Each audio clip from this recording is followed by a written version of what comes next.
Hi everyone, and many thanks for joining me. If you are new here, hi, I'm Kat and I like to talk about true crime, conspiracies and all sorts of related things. If you are new here, please make sure you hit the big red subscribe button below and also hit the notification bell so you know of any new videos I upload. For my returning subscribers and viewers, thank you all so much for being here. Thank you for all the support and for all those lovely messages I always read from you. This is what keeps me and my channel going. So today this is going to be another technology related video, and I will be talking about the Randonautica app and how this app led TikTokers to find human remains in a suitcase. I do not mean to be disrespectful to anyone I talk about in today's video. The video is for educational and entertainment purposes only. The information I collect is from the internet. I compile this information, make a video, and from this you guys are more than welcome to draw your own conclusions. Thank you. 35-year-old Jessica Lewis was a mother of 4 children. 2 who have graduated from high school, 1 still in middle school, and 1 who's old enough to know what's going on. Jessica was beautiful, a ray of sunshine, and always thoughtful of others. She was born in Maple Valley and most recently lived around Seatac.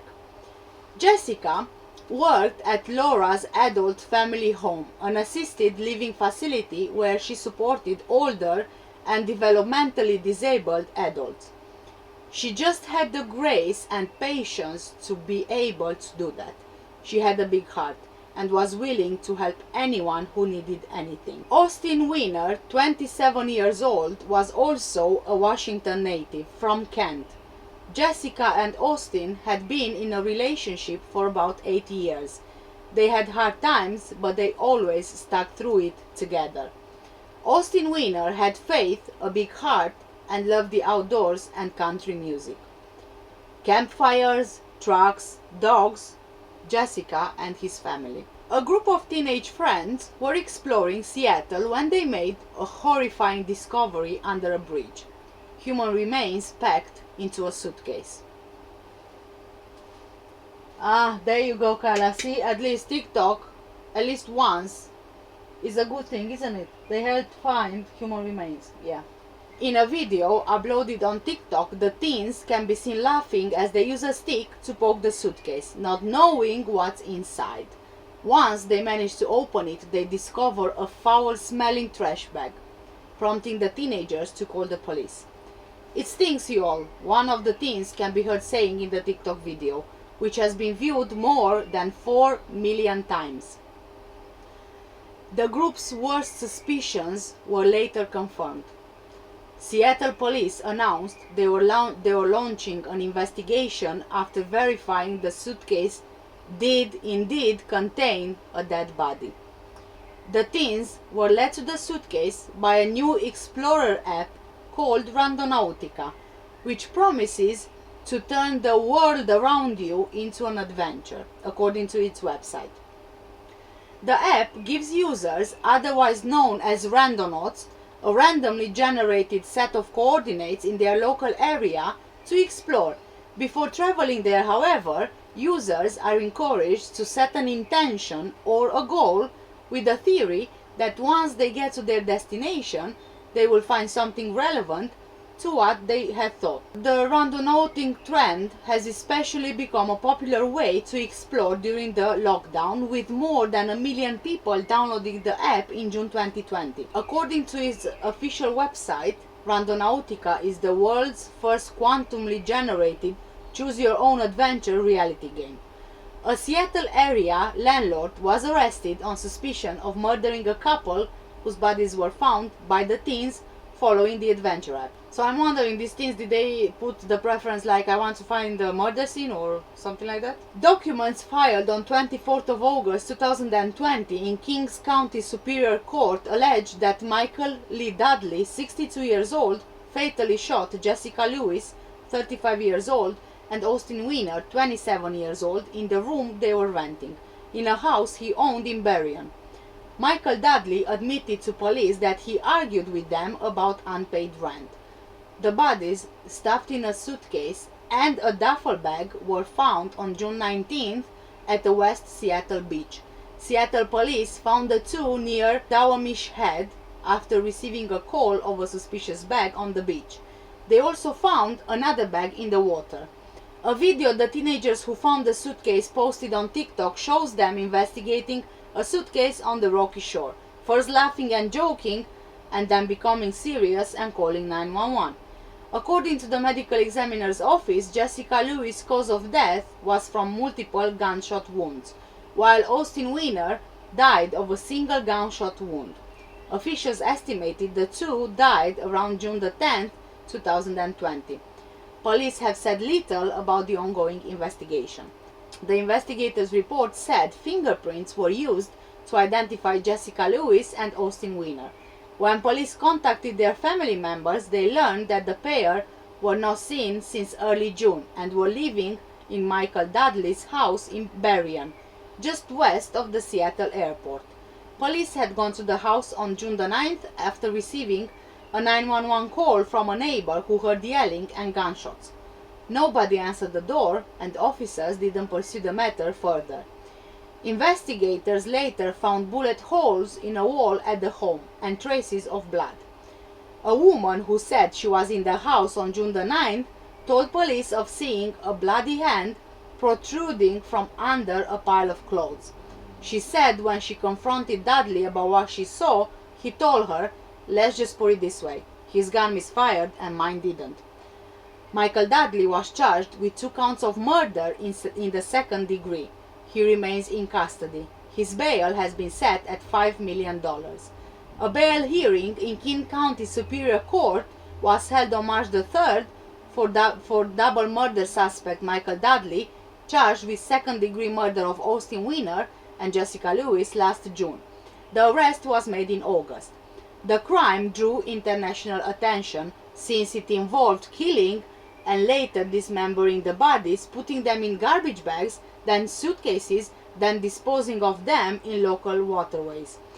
The suitcases were recovered on June 19th near Anchor Park in West Seattle. At the bail hearing on March the 3rd, Dudley's defense attorneys Bradley G. Barces and Harry S. Steinmetz requested the current $5 million bail be reduced to $500,000 to enable his release from jail, but to be put on electronic detention in his home. Prosecuting attorney Mary Barbosa argued the horror of the crimes, specifically the bodies had been dismembered and not all body parts had been recovered, and that cell tower evidence that is consistent with Mr. Dudley being home at the time of the crime mitigated against the bail reduction and permitting Mr. Dudley potential home detention. The judge denied the defense's request. A witness for the prosecution, Charlene Scranton, was opposed to the reduction in bail, saying that Dudley has demonstrated he's a very violent person. He went to great lengths to hide this crime. He's being charged with a horrific, also unimaginable evil crime. We believe a reduction in bail or a release from jail will place our lives and the lives of others in great danger. We feel he will tamper with the case and he is a flight risk due to the fact that he does have outside contacts with this state. He's demonstrated that he seeks the weak, he's manipulative, controlling, and a danger to us all. Our families believe this would be a great injustice if he were to be released. We have suffered traumatic emotional pain. His request should be denied not only, but revoked. This man should not be let out to put anybody else through what we've been through." End of quote. Gina Jesk, Jessica Lewis's aunt and very familiar with the case, made a statement for the court, and I quote, "I am Jessica Lewis's aunt. I'd like to make a statement on my family's behalf. Medical examiners concluded more than one person had helped assist the disposal of my niece and her boyfriend. To date, nobody else has been charged except Mike Dudley. The week he was arrested, somebody contacted me. They were crying and absolutely petrified that Mike Dudley was going to get out of jail and come kill them. I convinced them to contact the detectives on the case. Mike Dudley's affluent family has already tried to sell his house as at an undisclosed location where less than 4 months prior was the scene of these horrific murders, to help him make bail. He has family and close ties to California, and upon his arrest, an ex-girlfriend voiced her concerns of him getting out of jail, as he was well connected. Besides the safety and possible intimidation of potential witnesses or accomplices, his history of telling others how he wants to kill his neighbors or other people should be enough to make sure he is not released back into the community. As there are too many uncertainties needing to be addressed before the truth of whom or how others indeed helped him carry out this horrific crime. Most of all, it's for my family's sake and her children's sake that this man remains in jail. He has already bestowed so much pain and sorrow to my family, but to Austin's family and even his own. Please don't risk another family becoming victims for the sake of Mike Dudley's account of fairness. As is not fair, he took 2 young lives away, scarring and forever hurting everyone who knew and loved Jessica and Austin. There are reasons why people are scared to death of this man, possibly more afraid of him and what he's capable of than telling the truth to police. Thank you for your consideration.